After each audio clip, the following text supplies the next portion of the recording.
BA honours part third के सभी विद्यार्थियों का मैं इस नए सत्र में स्वागत करती हूँ। जैसा आप सबको पता है, कोरोना महामारी की वजह से आपकी नियमित कक्षाएं नहीं हो पा रही हैं, तो हम वीडियो के माध्यम से आपका पाठ्यक्रम पूर्ण कराने की पूरी कोशिश करेंगे। प्रतिदिन आपको वीडियो के माध्यम से व्याख्यान उपलब्ध होंगे ताकि आपका पाठ्यक्रम चलता रहे और आपके शैक्षणिक कार्य में किसी भी प्रकार की कोई बाधा नहीं आए। मैं बिंदु तिवारी आपको आपका 10th पेपर पढ़ाऊंगी, आधुनिक भारतीय चिंतन, जिसमें आप विभिन्न भारतीय सामाजिक, धार्मिक, आर्थिक जो चिंतक थे उनके विचारों के बारे में पढ़ेंगे। आपका जो पहला यूनिट है उसका फर्स्ट जो चैप्टर है उसमें सबसे पहले जो चिंतक हैं वो हैं राजा राम मोहन राय। आपने पहले भी इनके बारे में पढ़ा होगा, राजा राम मोहन रॉय के बारे में। किंतु राम मोहन राय पढ़ाने से पहले हम बात करेंगे भारतीय पुनर्जागरण की और भारत के प्राचीन की। कैसा भारत का प्राचीन इतिहास रहा है, आप सबने पढ़ा है भारत का प्राचीन इतिहास। तो देखिए, भारत में अंग्रेजी राज्य का प्रभाव जो भारत पर हुआ वह अन्य सभी प्रभावों से बिल्कुल भिन्न था। आप सबको पता है, भारत में कई विदेशी आक्रमणकारी आए, शक आए, यवन आए, कुषाण आए, मुसलमान आए। इन सभी आक्रांताओं ने भारतीय संस्कृति को अपना लिया और ये भारतीय संस्कृति में ही रच बस गए। आपको जैसा पता है, कुषाण वंश के शासक कनिष्क ने बौद्ध धर्म को अपना लिया था और उन्होंने बौद्ध धर्म के प्रचार प्रसार में अपना पूरा जीवन लगाया। शक राजाओं ने भी भारतीय धर्मों को अपनाया और उनका प्रचार प्रसार किया।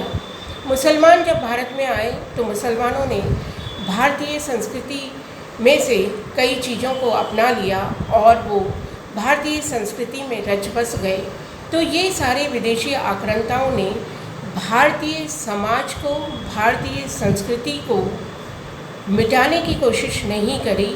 भारतीय लोगों में ये बात कभी भी नहीं आई कि भारतीय संस्कृति जो है वो इनकी संस्कृति से बिल्कुल भिन्न है या इनकी संस्कृति से किसी तरह से भी कम है।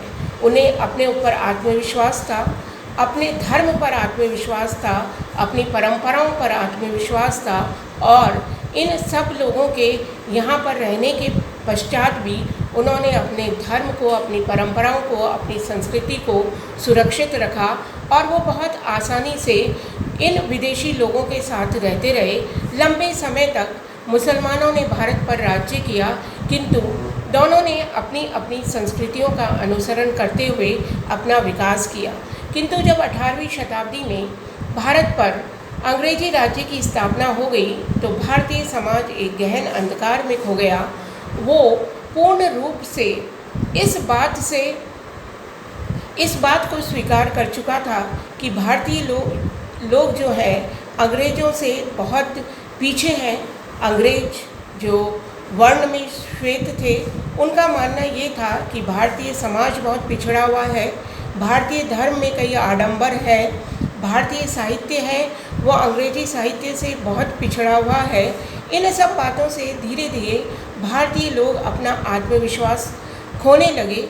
ऐसे समय में देखिए 18वीं शताब्दी में पुनर्जागरण की एक लहर चली। जैसा आप सबको पता है कि पुनर्जागरण जो है वो भारत में ही नहीं, यूरोप में भी प्रारंभ हुआ था और 19वीं शताब्दी में भारत में भी पुनर्जागरण की लहर उठी। 19वीं शताब्दी में भारतीय पुनर्जागरण सामान्यतः औपनिवेशिक राज्य से संघर्ष के समय में हुआ था। ये वह समय था जब भारत में सामाजिक सांस्कृतिक सुधार हो रहा था। भारत में विभिन्न नेताओं ने समाज धर्म में महत्वपूर्ण सुधार के लिए जन जागरण किया। अपने अतीत के गौरव को विस्मृत कर संपूर्ण भारतीय समाज एक गहन अंधकार में डूब गया था। धर्म, रीति रिवाज के कठोर बंधनों से समाज जकड़ा हुआ था। भारत में अनेक भाषाएं बोली जाती थी। भारत अनेक जातियां, उपजातियों में विभाजित था। भारत कई छोटे छोटे प्रांतों में विभाजित था। भारत में जो राजा थे छोटे छोटे राज्यों के, वह आपस में लड़ते रहते थे। कई परंपराएं ऐसी थी जो अंग्रेज़ों को बेहद हास्यास्पद लगती थी, जिनका वो मजाक उड़ाते थे। भारत के लिए ये कहा जाता था कि राष्ट्र की कल्पना करना भी मुश्किल है, कि भारत एक राष्ट्र हो ही नहीं सकता है। छोटे छोटे राज्यों में बटा हुआ है, धर्म अलग है, जाति अलग है, भाषा अलग है, हर राज्य के नियम उपनियम अलग हैं, हर राज्य का कानून अलग है। ऐसी स्थिति में अंग्रेज भारत को एक राष्ट्र स्वीकार नहीं करते थे। आइए अब मैं बताती हूँ आपको कि प्राचीन भारत कैसा रहा था। जहाँ प्राचीन भारत वसुधैव कुटुंबकम की बात करता है, विश्व बंधुत्व की बात करता है, सहना भवतु सहना भुनक्तु यद्वीर्ये करवावहै, अर्थात हम साथ साथ बढ़ें, हम साथ साथ मिलकर अपना विकास करें, इस तरह की भावना रखने वाला, इस तरह की उद्घोषणाएं प्राचीन समय में करने वाला भारत आज अंधकार में पूर्ण रूप से डूबा हुआ था, अपने आत्मविश्वास को खो चुका था। वो अपनी संस्कृति को बहुत ही पिछड़ी हुई संस्कृति मान रहा था। उसमें आत्मविश्वास जो था उसका पूरा शून्य पर आ गया था। ऐसी स्थिति में भारत में पुनर्जागरण हुआ और कई नेताओं ने भारत में सामाजिक धार्मिक सुधार आंदोलनों की डोर संभाली और भारत में सामाजिक धार्मिक सुधार किए। इन आंदोलनों ने राजनीतिक संघर्ष में भी अपना महत्वपूर्ण योगदान दिया।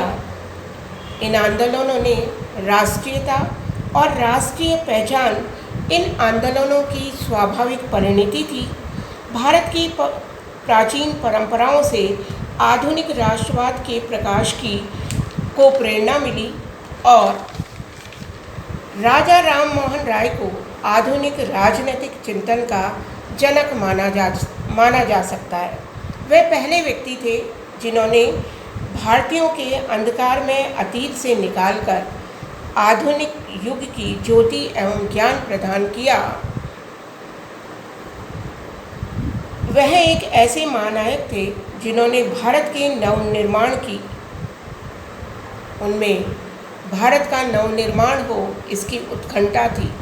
वो परंपराओं को मानते थे, वो भारतीय संस्कृति में विश्वास करते थे, किंतु फिर भी उनका ये विश्वास था कि जो रूढ़ियाँ भारत में आ गई हैं, चाहे धर्म में हो, चाहे समाज में हो, चाहे राजनीति में हो, उनको दूर कर भारत को पुनः उसके गौरव में अतीत के साथ प्रतिष्ठित करना है। वो भारतीय संस्कृति में पूर्ण विश्वास रखते थे, उसकी सर्वोच्चता में विश्वास रखते थे, उसकी उत्कृष्टता में विश्वास रखते थे। वो भारतीय धर्म को भी श्रेष्ठ मानते थे, किंतु उनका मानना था कि धर्म जो है वो तार्किकता के आधार पर भी प्रतिष्ठित होना चाहिए। अगर धर्म में कुछ बुराई आ गई है तो उसे हमें दूर कर लेना चाहिए। उन्होंने भारतीय समाज का, धर्म का के नवनिर्माण में महत्वपूर्ण योगदान दिया। वो पहले व्यक्ति थे जिन्होंने भारत के राजनीतिक, सामाजिक, आर्थिक, शैक्षणिक, धार्मिक, साहित्यिक सभी पहलुओं को प्रभावित किया। देश और समाज को दिशा देने वाले वो प्रथम नेता थे। राजा राम मोहन राय के धार्मिक उनका क्या दृष्टिकोण था, वो धर्म के प्रति क्या विचार रखते थे, ये हम देखते हैं। तो धर्म के प्रति राजा राम मोहन राय के क्या विचार थे। देखिए, राजा राम मोहन राय अगर देखा जाए तो मुख्य रूप से धार्मिक नेता थे। जैसा आप सबको पता है कि उन्होंने ब्रह्म समाज की स्थापना की थी, इसको हम बाद में देखेंगे। पहले हम देखते थे कि धर्म के प्रति उनके क्या विचार थे, वो धर्म के बारे में क्या सोचते थे। वो धर्म को समाज का आधार मानते थे। देखिए, धर्म में सुधार का करना उन्होंने भारतीय धर्म को, भारतीय संस्कृति को अस्वीकार नहीं किया, बल्कि वो धर्म को तार्किकता के आधार पर प्रतिष्ठित करना चाहते थे। वो पहले व्यक्ति थे जो धार्मिक रूढ़िवादिता, उनके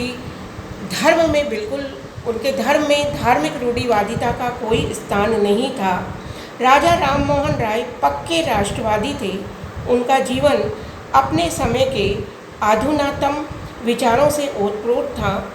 उन्होंने किसी भी प्रकार के धार्मिक दृष्टिकोण को रखने से पूर्व उन्होंने जैन धर्म का अध्ययन किया, बौद्ध धर्म का अध्ययन किया, उन्होंने इस्लाम धर्म का अध्ययन किया, उन्होंने ईसाई धर्म का अध्ययन किया और इन्हीं सारे धर्मों को तार्किक आधार पर इनका अध्ययन करने के बाद ही उन्होंने अपने धार्मिक विचार रखे। उन्होंने इन सब धर्मों की जो धार्मिक ग्रंथ थे उनको पढ़ा और उनका तुलनात्मक अध्ययन किया। देखिए, चाहे बाइबल हो, चाहे कुरान हो, बौद्ध धर्म के त्रिपिटक हो या जैन धर्म के ग्रंथ हो या हिंदुओं का वेद हो, अगर आप इन्हें देखेंगे तो जो मूलभूत शिक्षाएं हैं वो इन सब में एक ही है। धर्म जो है वो नैतिक नियम है जो व्यक्ति को सहज स्वाभाविक ढंग से जीवन जीने की कला को सिखाता है। जैसा आप देखते हैं, सत्य, अहिंसा, अस्तेय, अपरिग्रह, ब्रह्मचर्य, ये सभी धर्मों के मूलभूत सिद्धांत हैं। अगर आप कुरान पढ़ेंगे तो उनमें भी जीवन को जीने की नैतिक जो सिद्धांत हैं वो कुरान में भी हैं, वो बाइबल में भी है। सब जगह ये कहा जाएगा कि आप हमेशा सत्य बोलिए, आप हमेशा वृद्धों का आदर करिए, आप अपनी आजीविका को अच्छे से कमाइए, झूठ मत बोलिए। ये सारी चीज़ें सभी धर्मों में विद्यमान हैं। किंतु जैसे जैसे धर्म और का विकास होता जाता है उसमें कई तरह के आडंबर आ जाते हैं और जो मूल धर्म होता है वो छुप कर रह जाता है, मूल धर्म जो है वो पीछे चला जाता है।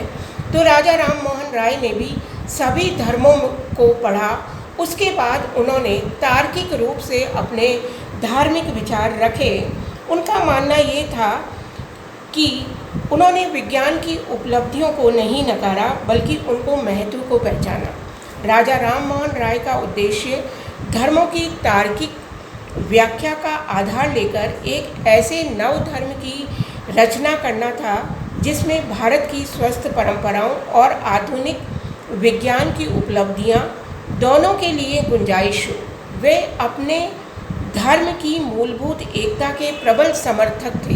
वो धर्म में क्यों किसी प्रकार का बहुत ज़्यादा सुधार नहीं चाहते थे, पर उनका ये मानना था कि धर्म में जो बुराई आ जाती है, धर्म में जो विभिन्न प्रकार के आडंबर आ जाते हैं, उनको दूर कर कर जो नवीन विज्ञान है, जो तर्क है, उसके आधार पर हिंदू धर्म को पुनर्स्थापित किया जाए ताकि वो लोगों के लिए भी सहज हो, अनुगम्य हो। वो उनकी इच्छा थी कि देश परंपरागत आदर्शों को नवीन विचारधाराओं के साथ जोड़े। वो परंपराओं के विरोधी नहीं थे।